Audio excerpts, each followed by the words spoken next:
बिस्मिल्लाहिर्रहमानिर्रहीम। अस्सलाम वालेकुम। हकीकत टीवी साइंस एंड हेल्थ में खुश आमदीद। उर्फी जावेद के बारे में आप जानते हैं कि ये इंडिया की एक मुस्लिम एक्ट्रेस है जो कहती है कि अब मेरा किसी मज़हब से ताल्लुक़ नहीं है, मैं मुस्लिम घरानों में तो पैदा हुई हूँ, लेकिन मेरे बाप के रवैये की वजह से वो मुझे नकाब कराता था और मुझे इतना घुटन वाला माहौल दिया हुआ था कि हम तीनों बहनें घर से भाग गईं। और आज असल में ये जानी जाती हैं अपने गंदे और बेहुदा लिबास की वजह से जो ये पहनती है, और बड़ा अजीबो गरीब लिबास होता है, हम यहाँ दिखाना नहीं चाहते। लेकिन अब जो सूरत हाल सामने आई है वो उन्होंने बॉलीवुड का जो चेहरा बेनकाब किया है वो बड़ा अजीबो गरीब है। उर्फी जावेद ने कहा है, जो पूरी इस वक्त बॉलीवुड के अंदर हेडलाइंस बनी हुई है बड़े बड़े मीडिया आउटलेट्स पे, उन्होंने कहा कि मुझे असल में ऑफर की गई थी एक फिल्म और एक वेब सीरीज। उन्होंने कहा कि मैंने जिस तरह का मर्जी लिबास पहनूं, गंदा पहनूं, अच्छा पहनूं, जो मर्जी हो, मुझे एक चीज हमेशा से बुरी लगती है कि मैं जो ऑन स्क्रीन है मैं उसमें कोई सेक्स सीन करूं या मैं कोई ऐसा सीन करूं जो कि काबिल एतराज हो। उन्होंने कहा ये मेरा एक असूल था। अब उन्होंने कहा कि हुआ यूं कि मुझे जब ऑफर की गई वेब सीरीज और फिल्म, तो उसमें उन्होंने मुझे कहा कि ठीक है इसमें कोई सेक्स सीन नहीं होगा। कहते जब मैं वहां पर गई तो 1 दिन 2 दिन 3 दिन वहां पर होता ये रहा कि वो मेरे कपड़े फाड़ते रहे और उन्होंने मुझे कहा कि सेम जेंडर के साथ तुमने एक सीन करना है, यानी हम जिस परस्ती का एक सीन करना है एक लड़की के साथ, और फिर उसके बाद ऑपोजिट जेंडर यानी एक सेक्स सीन करना है। कहते जब मैं वहां पर इनकार करती रही तो उन्होंने पकड़कर मेरे कपड़े फाड़ दिए और कहा कि तुम जबरदस्ती करो ये सीन। और इस सूरत हाल के अंदर आप जब इनके शिकंजे में एक दफा फंस जाते हैं तो फिर निकलना बड़ा मुश्किल होता है, क्योंकि जिन ताकतों के लिए काम करते हैं उनके लिए तो जाहिर सी बात है फिर ये मसला नहीं रहता। लेकिन आगे बड़ी हैरान कुन बात है, उन्होंने कहा कि मैं पुलिस के पास गई, मैंने उसकी शिकायत दर्ज करवाई। आप जानते हैं कि भारत के अंदर ज़रा मामला, उनकी पुलिस बड़ी बेहतर काम करती है हमारे मुकाबले में। अब उन्होंने कहा कि इसके बाद जब मैं वहां पर गई तो मैंने जाकर उसकी कंप्लेन दर्ज करवाई। जब कंप्लेन दर्ज करवाई तो उसको जेल हो गई। अब उसने कहा कि असल कहानी वहां से शुरू होती है। अब आप देखिए जरा कि बॉलीवुड कितना बड़ा माफिया है और उसके पीछे हाथ कितने कितने बड़े लोगों के हैं, शैतानी ताकतों के भी, दूसरे भी। उसने कहा मुझे बड़े ऊपर से मुझ पर शदीद दबाव आया कि मैं अपनी इस कंप्लेन को वापस लूं। उसने कहा मैं बड़ा हैरान थी, मेरा प्लान नहीं था, मुझे इतना ज्यादा दबाव आया, इतना ज्यादा ऊपर से दबाव आया। अब वो ऊपर कौन सी फोर्सेस बैठी हुई हैं जो कि अपने हर बंदे को बचाती हैं? असल में कौन ये चाह रहा था कि भारत के अंदर ये इस तरह का काम हो, या ये जो ताकतें होती हैं काम कर रही होती हैं, पूरा बॉलीवुड कंट्रोल करती हैं?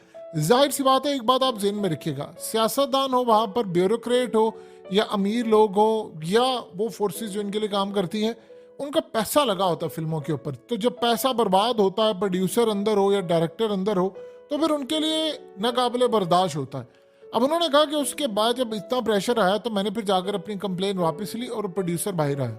उन्होंने कहा कि ये असल सूरत हाल है कि आपको बॉलीवुड का जो चेहरा नजर आता है उसमें वो इतने ज्यादा आगे चले गए हैं कि अगर आप उनकी बात ही माने तो वो सेट पर ही आपके कपड़े फाड़ देते हैं और आपके कपड़े सारे फाड़ कर उतार देते हैं और कहते हैं कि करो ये सीन, अगर नहीं करते तो भी छोड़ते नहीं। अब उर्फी जावेद का मामला ये है कि वो तो बोल पड़ी है।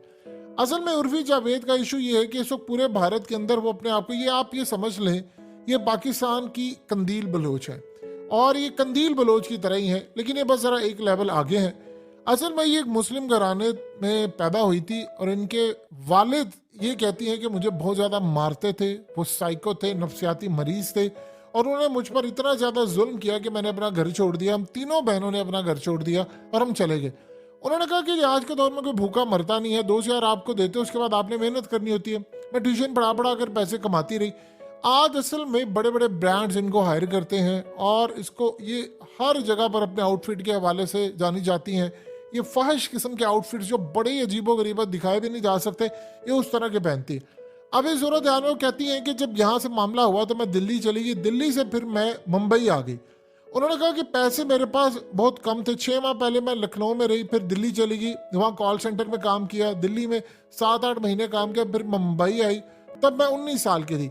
और उसके बाद कहती जब मैं यहाँ पर आई तो फिर उसके बाद मुझे पार्टीज में जाना पड़ा, डेटिंग कर रही थी, मैं शराब का इस्तेमाल कर रही थी, बड़ी जिंदगी गुजारी और मैं बड़ी खुश हुई इस बात से कि मैंने अपनी जिंदगी इंजॉय की, क्योंकि मुझे वहाँ पर कठिन माहौल लगता था जो मेरे बाप ने मुझे दिया हुआ था और घर में हमें मार मार के बुरा हाल किया।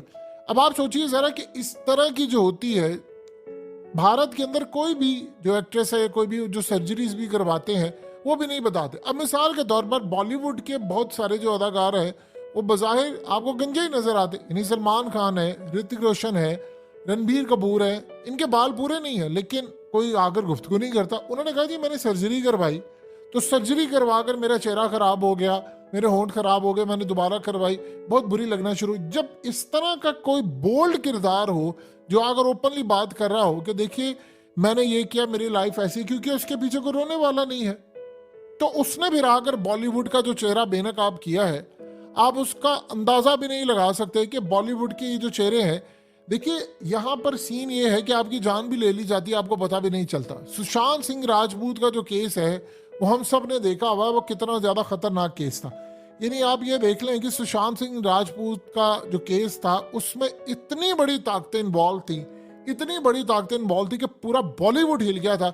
उसमें क्या दीपिका पादुकोण, क्या उसमें रणवीर कपूर, रणवीर सिंह से लेकर सबके ऐसे ऐसे, यानी पूरे बॉलीवुड का नाम आना शुरू हो गया था कि ये नशा करते हैं। करण जौहर का नाम आ रहा था हर किसी का, और वो व्हाट्सएप जब लीक होते थे तो पता ही चला कि कुर्रा तो ऊपर तक जाकर निकलता है। अफगानिस्तान से जितनी मंशियात आती थी वो डायरेक्टली पोर्ट पर आती थी और यहाँ पर आकर बड़ी तादाद के अंदर बिकती थी, जहाज़ों में भी आती थी। तो ये सूरत हाल के अंदर बॉलीवुड का पहले चेहरा बेनकाब हुआ, आपने रास्ते से हटाया, सारे फंस गए थे, टोटली फंस गए। फिर उसके बाद शाहरुख को तबाह करने के लिए जब वो पठान फिल्म हो रही थी तो उस वक्त उसके बेटे को फ्रेम करने के लिए, असल में तो फ्रेम शाहरुख को करना था, लेकिन उसके बेटे को फ्रेम करने के लिए जिस तरह का जाल बुना, तो बॉलीवुड के अंदर बहुत सारे लोग थे जो चाह रहे थे मोदी सरकार के साथ मिलकर हम इसको करें। फिर नवाब मलिक ने जिस तरह उनके बेटे को बचाया, और समीर वाकड़े जो जिस तरह वो बेनकाब हुए, वो तो एक कमाल थी। बाद में पता चला 25 करोड़ इंडियन रुपीस, यानी पाकिस्तानी आप ये समझ लें तकरीबन 125 अरब के करीब उन्होंने मांगा, या 100 अरब के करीब आप लगा ले, उन्होंने मांगा शाहरुख से, और बहुत सारी चीजें भी मांगी। तो तकरीबन 100 करोड़ के करीब उन्होंने चीजें मांगी कि आप ये मुझे दे दे तो मैं आपके बेटे को निकाल दूंगा। असल में मोदी ने तो एक काम जो करना था वो कर लिया, उन्होंने तो फ्रेम कर दिया था शाहरुख को, जो उन्होंने करना था वो कर लिया, लेकिन बाद की सूरत हाल बड़ी खतरनाक थी। अब इसी तरह उर्फी जावेद जो बज़ाहिर ये जानी जाती, उन्होंने आकर बताया है कि बॉलीवुड के अंदर ये जो खास तौर पर इस तरह का काम है जिसमें आपको पता चलता है डार्क वेब हो या कोई ऐसा मामला हो, ये इंडिया में भी इतना ज्यादा, जितना पाकिस्तान में होता है उतना ही इंडिया में होता है, और बड़े चुपके से हो रहा है। और कई तो ऐसे हैं बी ग्रेड, यानी शिल्पा शेट्टी के जो हस्बैंड है वो फहिश फिल्म बनाते रहे हैं और वो जेल गए।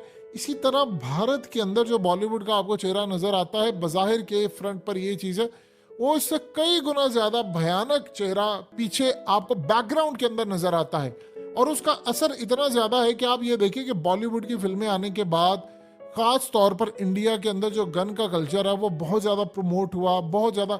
यानी एक सिंपल सी एक बात देख लें कि खलनायक एक करेक्टर था और उसमें फिल्म के अंदर किरदार निभाते हैं संजय दत्त, और इस फिल्म के अंदर वो करेक्टर की वजह से भारत के अंदर दहशतगर्दी कितनी बड़ी, भारत के अंदर मार कुटाई, बदमाशी और डॉन जो माफिया वहां पर है उनका कल्चर कितना बड़ा, क्योंकि उन्होंने इसको हीरो के तौर पर अडॉप्ट किया।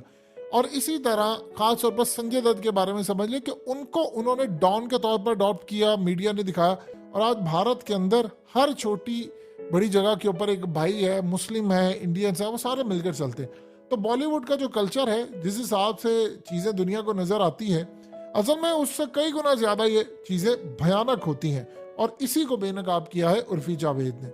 हकीकत टीवी साइंस एंड हेल्थ की इस वीडियो के नीचे कमेंट जरूर कीजिए, अपनी राय का इजहार जरूर करें, और इस वीडियो को हर जगह शेयर करते हुए चैनल को सब्सक्राइब जरूर करें।